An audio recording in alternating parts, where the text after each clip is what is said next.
24th of 2015, President Obama stood in the Roosevelt Room of the White House and said, quote, "I am reaffirming that the United States government will not make concessions such as paying ransom to terrorist groups holding American hostages," close quote. This position shouldn't have been surprising. It has long been the position of the U.S. government to not pay ransoms to terrorist organizations. For doing so only encourages further kidnappings and puts more American lives at risk. Despite this reassurance from President Obama, on January 17 of 2016, an unmarked cargo plane landed at a European airport. On this plane were wooden pallets stacked with unmarked foreign currency, $400 million worth to be exact. Who was waiting at the airport to accept this money? The Islamic Republic of Iran. On that exact same day, several Americans who had been held prisoner in Iran were released. That, Mr. Speaker, is a ransom payment. Since then, we have learned that the full U.S. payment to Iran totaled $1.7 billion. The money was related to a decades-old dispute about an Iranian's arms sales. There are a lot of concerning issues at play here. First, by giving money to Iran, the United States is supporting the world's leading state sponsor of terrorism. Iran uses their money and resources to support groups like Hezbollah, Hamas, and other radical terrorist groups in Iraq, Pakistan, and Afghanistan. Iran is no friend of the United States, and their efforts have resulted in the deaths of U.S. citizens and service members. So why in the world is the United States sending them cash payments in the first place? Second, the United States should never pay a ransom.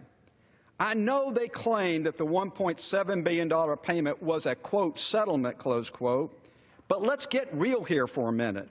The payment was made on the exact same day the Americans were released. Let's look in the dictionary for just a moment.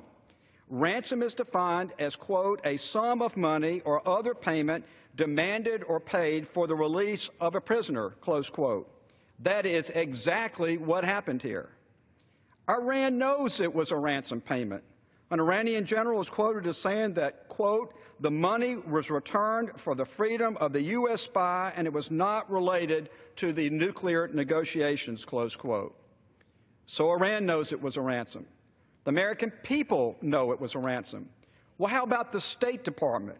When pushed on this topic by the media, a State Department spokesman said that it wasn't ransom, but rather, quote, leverage, close quote.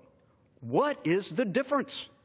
The American prisoners in Iran were not released until the cash payments occurred. You can try to hide the truth by calling it, quote, leverage, close quote, or, quote, coincidence, close quote, but the fact is this payment was a ransom. Just ask the Obama Justice Department. Press reports indicate that Assistant Attorney General John Carlin raised the concern that the cash payment to Iran would send a signal to Iran and the world that the U.S. had changed its ransom policy. This isn't some radical conspiracy theory we are talking about here. This is the exact same concern raised by the Justice Department under President Obama, the people he appointed. Since this ransom payment occurred, Iran has detained several more foreign citizens, including Americans, French, British, and Canadians. Sadly, I expect our Iranian friends are already making their ransom demands. The third major concern I have is that the payments were clearly done in a way to hide them from the American public. The payments were made in cash. According to an international body responsible for combating money laundering, known as the Financial Action Task Force, the, quote, physical transportation of currency, close quote, is, quote, one of the main methods used to move criminal assets, launder money, and finance terrorism, close quote. If this whole ordeal was public and on the up and up, then why did the U.S. make this payment in cash? Now, the Obama administration originally said the payment had to be in cash because financial sanctions prevent us from engaging in wire transfers with Iranian banks. Well, turns out that isn't true. In fact, on at least 2 occasions, the U.S. has made wire transfers to the Iranian government.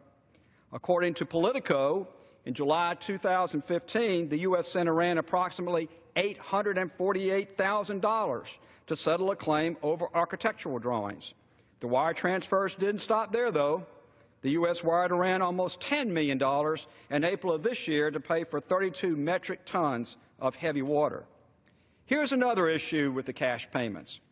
Iran has a track record of money laundering and making cash payments, which result in it being even harder to track their illicit activity.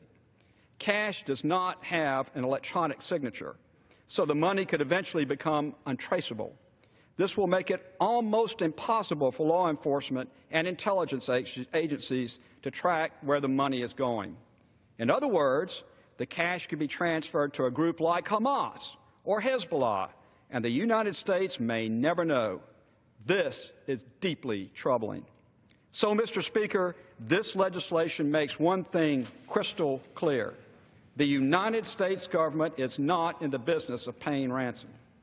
Specific to Iran, the legislation will prohibit future cash payments to Iran until the nation stops sponsoring terrorism and is no longer involved in money laundering.